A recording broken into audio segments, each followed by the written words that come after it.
हिंदू धर्म के 4 धामों में से एक द्वारका धाम को श्री कृष्ण की नगरी भी कहते हैं।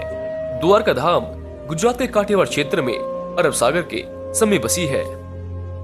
श्री कृष्ण के द्वारका नगरी के जलविहीन होने की कई पुरानी कथाएं हैं। तो दोस्तों चलिए जानते हैं भगवान श्री कृष्ण के द्वारका नगरी के डूबने के पीछे आखिर क्या वजह थी। दोस्तों कहा जाता है कि श्री कृष्ण के द्वारका नगरी के डूबने की मुख्य 2 वजह मानी जाती है। पहला कारण माना जाता है माता गांधारी का वो श्राप। पौराणिक कथा के अनुसार जरासंध द्वारा प्रजा पर होने वाले अत्याचार को रोकने के लिए भगवान श्री कृष्ण मथुरा को छोड़कर चले गए थे। श्री कृष्ण ने समुद्र किनारे अपनी एक दिव्य नगरी बसाई थी। इस दिव्य नगरी का नाम था द्वारका। माना जाता है कि महाभारत के 36 वर्षों बाद द्वारका नगरी समुद्र में डूब गई थी। महाभारत में पांडवों की विजय हुई और सभी कौरवों का नाश हो गया था।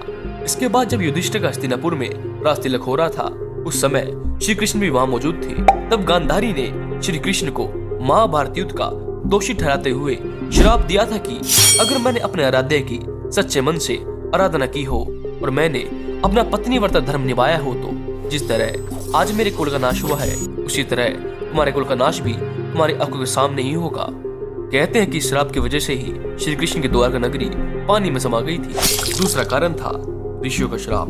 एक अन्य पुरानी कथा के अनुसार एक बार महर्षि विश्वामित्र देव ऋषि नारद द्वारका पधारे थे।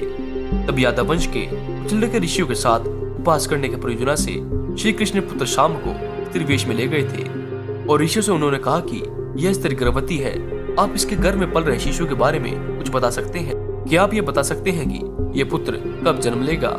ऋषियों ने अपना अपमान होता देख श्राप दिया कि इसके गर्भ में मुसल उत्पन्न होगा और इस मुसल से समस्त यदुवंशी कुल का विनाश होगा। उसके पश्चात सभी यदुवंशी आपस में लड़ लड़कर मर गए थे। भगवान श्री कृष्ण पर भी किसी शिकारी ने हिरन समझकर बाण चला दिया था, जिससे भगवान श्री कृष्ण देवलोक चले गए थे। उधर जब पांडवों को द्वारका में हुई अनहोनी का पता चला तो अर्जुन तुरंत द्वारका गए और श्री कृष्ण के बचे हुए परिजनों को अपने साथ इंद्रप्रस्थ लेकर आ गए थे। इसके बाद देखते ही देखते पूरी द्वारका नगरी रहस्यमय तरीके से समुद्र में समा गई थी।